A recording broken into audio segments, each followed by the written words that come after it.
Welcome to Habits and Humor, where you come to make serious progress without taking life too seriously. This podcast shows how we can create powerful daily habits and enjoy life at the same time. I'm Susie B, and this is Habits and Humor.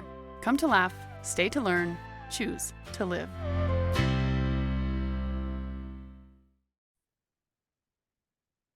It was a beautiful, absolutely gorgeous day on the water. My family and I went whitewater rafting for probably the 100th time down the Hoback. It's a stretch, 8-mile stretch of the Snake River in Wyoming, and it is absolutely beautiful. There's class 4 and 5 rapids, and it's a really fun whitewater experience. We were there with our family. We had brought some extra friends with us, and we had 2 boats. Like I say, my family has done this for years and years to this point. So we have a lot of experience going down this river, and we know how to run this river well. We bring these extra friends in and we're going along down the river, doing the same thing that we're always doing the same thing that we have been doing that has been working in the past. And as we come around this one big bend right before the 2 biggest rapids on the spot, things go awry. Our front paddler falls out of the boat, so our other front paddler has to pull him back in. And as our 2 lead paddlers are distracted, the boat starts to turn and we smash into this big rock wall right before the biggest rapid. So we get these 2 back in the boat, but as we're flipping these 2 back in the boat and we hit that wall, the entire boat flips over. Everybody in the boat goes underwater and we're all submerged. The boat is completely upside down. This has never happened before. Lots of people talk about how this has happened to them before, but we have run this river well. We are very focused. We are very specific about the lines that we do, but this just happened to be a perfect storm of right at the wrong time, the wrong people fell out and had to be adjusted. And everything just went wrong right in that moment. This happens so often in our lives. I should wrap up the story and let you know that everybody was perfectly fine. Nobody got hurt. Nobody drowned. We all got back in the boat, pulled the boat to the side, flipped it back over. Everybody jumped back in and we finished the river run. Everything was fine. I know that's not always the case with a lot of people, but we lucked out that day. Today, I want to talk about the danger of complacency. I don't know if that was the problem that day, but I have to think that it's a possibility. Where we had run this thing so many times, we just thought, oh, we got this. We were just overconfident in our ability to just relax a little bit, to just do the things that have been working all along. Same process, it's going to be fine. Everything will be the same. And then something goes wrong and it all goes to pot. This has happened to you at some point in your life. Maybe it's with your kids. Maybe it's with your business. Maybe it's with your family. Maybe it's with your health. Whatever it is, at some point, everything felt like it went to pot. And you might be able to ask the question, was I being complacent? Was I expecting the same system to work because it had worked before? This happens so often, especially in the world of health. People will come to me and be like, we hit a plateau, that plateau phrase that people talk about all the time. That simply is this experience where you've been doing the same process and it's been working and all of a sudden it doesn't work anymore. You're doing the same things. You're eating the same foods. You're doing the same workouts. And all of a sudden something stops. It's not working anymore. There's something that fell out of the boat that you don't know. There's a missing piece. There's a missing paddler. We've got to pull that paddler back in the boat and get you back in place and not be complacent. We've got to be able to see things coming or be able to deal with things that have already happened in a different way. The danger of complacency is that we're expecting because something has been working, it will always work. And that is untrue. If what you're doing no longer works, it does not mean that you have done something wrong. It does not mean that you are to blame. It does not mean that you need to be really hard on yourself or frustrated or want to give up or quit the process that has been working. It simply means we need to adapt, make some small shifts, make some small changes, flip that boat back upright and get back in. And the next time we round that corner, hit it a little differently. We're going to see things a little differently now. You're going to do the same thing with your body. So let's say that maybe you've been doing 100-calorie diet and HIIT workouts. And those 2 things for 6 months made you lose a lot of weight. Awesome, fabulous, phenomenal. But now you're getting some knee pain and those HIIT workouts are becoming a problem. Or maybe you're just not losing weight anymore. You've hit a stopping point where you want to keep going, but you can't. I had a client come to me just recently and she said, I've been working with a nutritionist for 6 months and it worked really well. And now I've hit a block for 6 months, or I worked with her for 6 months. And then the past 6 months, I've made no progress at all. And her advice was you just have to accept where you're at. And this is it. This is the best you can get. She wasn't satisfied with that answer. You don't need to be satisfied with that answer either. If doing something consistently, maybe even those habits that you've set for yourself, maybe you've been through my program, you've set your 10 healthy habits or your 9 or your 3, whatever you've been working on, whichever level you've worked with me, and they're just not working anymore. Listen, don't quit on the habits, adapt them. Let's take a look back at those habits and see what's different. I'll tell you a personal experience from my life. I was a sugar addict for many years. I was huge. We'll start at the beginning here. In college, I had to gain about 15 pounds in a very short period of time. And I was not trained on nutrition. And so I just started eating tons of calories. I was told you need 3,500 calories. When you're a college student, and you have no money and you're supposed to eat 3,500 calories a day, there's a lot of mac and cheese that goes into that equation. So I started consuming carbs like a crazy person. I happened to work at a bakery. Bagels are super calorie dense, or super calorie high. So I started eating a ton of bagels and a ton of mac and cheese and all this garbage food and got myself addicted to carbs. Then I quit doing college sports and I just was still addicted to carbs. So I just had this sugar addiction where I just wanted sugar all the time. So I went through my own programming and realized, all right, I got to get this under wraps. So I went to my 2 servings per week model. And this worked really well for quite a while, probably 2 or 3 years. I was doing 2 servings a week and it was working really well. And then it wasn't working very well again. And my brain just craved carbs all the time again. And I was just wanting sugar. Actually, I wasn't craving carbs. I was craving sugar. I wanted treats and candy all the time. So I thought this didn't work. So I fell off the wagon a little bit and started eating a ton of sugar again.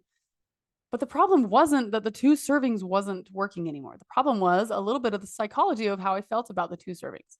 I felt restricted. I felt like I couldn't eat sugar except those 2 times. So instead of changing the habit, I just changed the way I looked at the habit. And I thought, you know what? I'm going to shift this. So about 5 years ago, I shifted my sugar habit from only 2 servings a week to the best 2 servings a week. Now I'm looking forward to these things. I love hot chocolate on a Sunday in the wintertime. So that became, I was set sugar. Every Sunday I would have my cup of hot chocolate. And then I get to be variable with it throughout the week. This completely shifted. It was the same habit. It was the same river rafting trip. It was the same thing I had been doing, but just thinking about it a little bit differently made a huge difference. So now I wasn't feeling restricted anymore. I was now looking forward to having my sugar doses. I would get to have these 2 sugar servings a week and the anticipation of looking forward to it, of planning ahead for it. It became a super fun aspect of my health. For the years prior, I had felt really restricted and, I can't have that and I shouldn't have that, but I really want it and I can't. So now I feel sad. This way, it was like, I deserve better than that one. So I'm going to wait till Thursday when I'm going to have, like last night we had a ward party. Oh my gosh, the cakes there were so good. So I definitely had my sugar yesterday. It was great.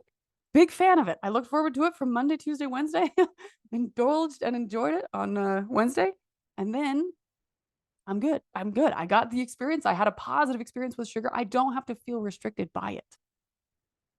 Fast forward another year or 2. I guess it was last year. Last year, I got to the point where 2 sugars just didn't feel right. Like I needed more progress than that. It was too complacent. It was getting too easy. So I thought, I'm going to push myself again. And so I started, instead of looking at, okay, I'm going to go to 1 sugar per week. That didn't seem to jive with me. It was like, I feel restricted again. So instead, I shifted to, I'm going to say no to anything that is not awesome. Started saying no to any sugar that wasn't super exciting. So if I was offered a piece of candy by my kids, candy, not sure, but maybe not today. So I started saying no. That's not good enough. I want a lava cake. I want a cheesecake. I want something really top shelf. I want to look forward to, and I deserve the best. And one of my podcast guests recently, she said, become a sugar snob. Last year, I became a sugar snob and I started saying no to any of the sugars that didn't really make me excited. This was huge. Once again, I'm still on the 2 servings a week. Sometimes it's 1, sometimes it's 2. It doesn't really matter how many servings a week I am. I'm in a psychological place where I look forward to this thing. It makes me happy. It makes me excited, and I'm able to indulge without feeling restricted or overdoing it. It's a beautiful place of feeling in control and enjoying life at the same time. You can apply this to any habit, anything in your life. Just look at your actions and see if there's a place where you are being complacent. The danger of complacency is this: it may have worked for a little while, but are you about to flip your boat? Is your boat about to flip and knock everybody out and throw everything off and make you doubt and question and wonder? Or is there just a little bit of a shift that you can make psychologically, mentally, physically, action taking fully? Is there a little shift that you can take that will make all the difference to help you overcome that plateau? Just change the way you see the actions that you're taking, or maybe change the actions themselves. The HIIT example that I gave earlier. If you're doing HIIT workouts and you super love them, but they're starting to hurt your knees, let's see what adjustments we can make. This doesn't mean you can never do that action and that workout again. It just means we need to make some adjustments. I got a client who came maybe in May, a couple months ago, and I used to be a runner, but I can't anymore because of my feet. I'm like, oh, that breaks my heart. It breaks your heart. I really love to run and now I can't. It makes me sad. I'm like, let's see what we can do with that. So we started her walking and I watched her form really closely. And then we started her doing some physical therapy type stuff on her feet. She would do these PT exercises on her feet every day, before and after walking. And then she started to pace up the walk and increase the distance a little bit. And her feet were getting less and less sore. So then we started adding resistance to the walk and we started having her carry weights and do some hills and things like that, where you'd get more flexion in your feet and they would start to prepare a little bit more. Then we checked out her shoes and we saw, okay, what kind of shoes should you be wearing? What kind of shoes should you not be wearing? What effect are these having? Again, we're adapting this same habit. It's the same habit of movement. She was running, then she was walking on hills, then she was walking in different shoes. It's the same habit. We've just adapted it over time, just shifted it and changed it a little bit. We're still running the same part of the river. We're still in the same raft, but we're just going to take a different line to make sure that we're safe, to make sure that we're doing it right, making sure that we're making progress. We keep moving down that river in the top of the boat, not upside down underneath it. So we can shift things a little bit. And that client now, she is running 3 to 4 miles now when she goes on her runs. And she is competing in a race in 2 weeks, or last week. It was last week. Her race was last weekend. You can get back to the thing, but it might just look a little bit different. If you want to get back to some level of fitness that you already had, maybe getting back to that place looks a little bit different. I know a lot of people want to get back to the same weight they were before they had a baby. Listen, let me tell you about my getting back to the same weight that I was before I had a baby. My hips are 3 sizes different post baby number 1 than they were pre baby number 1. 3 sizes. I could get down to the exact same pound, but I will never be the same size. Things change, you guys. Things change. Be okay with things looking a little different, things being a little different, but you don't also have to accept somewhere that you don't want to be. Like I talked about earlier, when she was like, my client was told, you just have to accept where you're at, but she knows there's more for her. Then you can make some change. I know that I can't change the size of my hips. This is the pant size that I wear now because my hips had some things happen when I had those babies. And I can be proud of that. You don't have to be ashamed by things being different. You don't have to be stressed out by it, not being able to get back to where you once were. Your body's different now. Your life is different now. It's okay if you do things differently now. I have lots of people that talk to me about their sleep. Oh man, I just really want to get back to 8 hours of sleep, but my newborn keeps me up at night. Okay, so before you had a baby, you could sleep 8 hours of sleep in a row at night. Now that you have a baby, you probably sleep about 3 hours and then about 3 hours. Let's find 2 more spots throughout the day that you can sleep a couple of hours, 1, 2, or 3 hours. Let's get you 9 hours of sleep within a 24-hour period. It's okay to do things a little bit differently. That kind of sleep is still super effective. If you're there, maybe you work the night shift. Got a couple of nurses that work overnight that I work with. Same thing. It's okay to do. Benjamin Franklin did this for years. I did this in college. You can sleep 3 hours at a time, 3 times during the day, and it will still give you the rest and the recovery you need. It's not ideal, but it definitely works. Be open to shifting things around a little bit. Even if it's the same habit, you're still doing 9 hours of sleep, just not doing 9 hours in a row. You're still doing 2 sugars a week, just not doing it the same way. You're still running, just running a little differently. Different shoes, different movements, different training, different prep, different things you do before and after. Just a little bit different. Small, simple changes will keep you from complacency holding you back. You guys can do this. One of the things that I am trying to not be complacent about is offering of information to you. The huge feedback from you guys is that the podcast is a great resource, but the free challenges in the Facebook group are a phenomenal resource. So we're going to take a brief hiatus from the podcast. I thank all of you guys for listening and for being here. Such a beautiful experience. I have absolutely loved the feedback, the messages I've received. If you've gotten something out of this podcast, send me a message. I absolutely love hearing about it.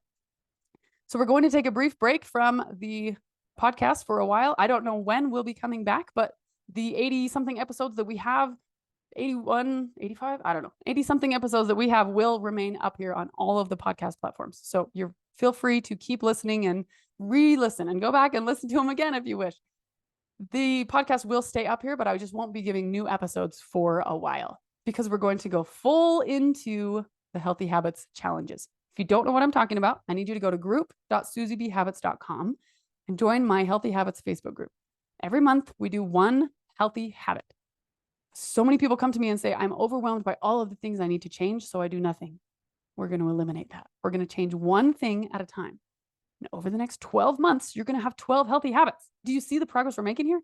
It is phenomenal how small, simple changes can absolutely make a huge difference. So we're going to do one healthy habit per month in this Facebook group. It's all housed in the Facebook group. And it's free. It's 100% free. There's no charges or there's no hidden fees. There's no events that you're going to sign up for or whatever.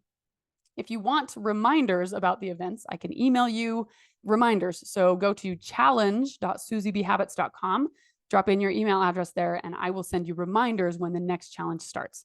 If you're like, I am in so many Facebook groups and I don't see anything, so let me do this for you as well, and you'll get the email reminders as well. And then you also get the email replays on there too. So challenge.susiebhabits.com to sign up for reminders.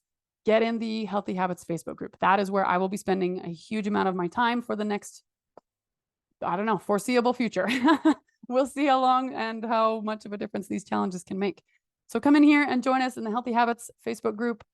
This is where we're going to be making a difference. Last month, we did Meals and Move. This is for people who needed to balance their blood sugar and stop snacking between meals. If you feel like you're overcome by grazing and snacking, and you feel like you just are stressed out all the time, have no energy, that could absolutely be a habit that changes your life. Reach out to me and I can send you the information on that one. This next month is going to be Sweet Freedom, which is just what I talked about today. How you can indulge in sweets and still achieve your goals. How you can see sugar differently so that you don't feel restricted. And you can both enjoy your sugar and enjoy your health at the same time. You don't have to go no sugar to be healthy, and you don't have to go all sugar to be happy. You can be healthy and happy. It can be done. Personal experience and hundreds of clients that I've helped do the same thing. So we're going to shift your mentality towards sugar in our next challenge. Again, if you want to join this challenge, go to challenge.susiebhabits.com and we'll get you in here. Then in the next month, we're going to do a portion control challenge. And then the next month, we will do a stress management challenge. These challenges are 100% free. They're 5 days long, and they give you one simple habit that can change your life. The feedback from these challenges, like I said, has been astronomical. It's been such a privilege to work with you guys and see immediate progress. The Habitize Health program that I do is a supercharged version of these healthy habits. So in Healthy Habits, we're going to do one per month. In Habitize Health, you do 3 at a time. So you're just getting 3 times the results and you get way more personal coaching. So if you're like, I want to get into this habit stuff, come to the challenges, get a preview there. And then you're like, all right, I got to take this to the next level. This is what I need. Get into Habitize Health and let's get you to super speed. Let's take you to the next level. Let's make sure that complacency is not an issue. Sometimes we can't see what's going wrong. Sometimes we can't see it within ourselves. And we're like, I know I've hit a plateau and I don't know what to shift. I can help you. This group of ladies in here can help you. You're going to get a whole room full of support, but you definitely get the in-person coaching as well. It's done 100% online, so you can do this from anywhere. I have a lot of clients that are like, oh, I wish I was closer. We've worked with people in Australia, we've worked with people in London, all over the map. Doesn't matter where you are. If you have internet, you can do this program. Healthy Habits Facebook group for free habits, or Habitize Health for all the support you need and 10 times the results. All right, you guys, thank you so much for being here. Such a beautiful experience. But in order to avoid the danger of complacency, we're going to shift the model a little bit. Join us in the Healthy Habits Facebook group, and I will see you there. Thank you so much for your support. Please send me a message of whatever you have gotten out of this podcast, how this has affected you or helped you in any way. I would absolutely love to hear from you. Thanks, everybody. I'm Susie B, and this has been Habits and Humor. Come to laugh, stay to learn, choose to live. Thanks for joining us this week on Habits and Humor, where you come to learn about health and habits and then take action. If you're ready to take action, join our free Healthy Habit Challenges every month in the Healthy Habits Facebook group, where we master one healthy habit at a time. It's fast, it's fun, and it's free. So whether you're feeling overwhelmed, confused, or frustrated by your health, or you just want to feel good about your body and your habits, get in here. Go to group.susiebhabits.com to join, or DM me at SusieBHabits. That's SUZIB Habits. I'm Susie B, and this is Habits and Humor. Come to laugh, stay to learn, choose to live.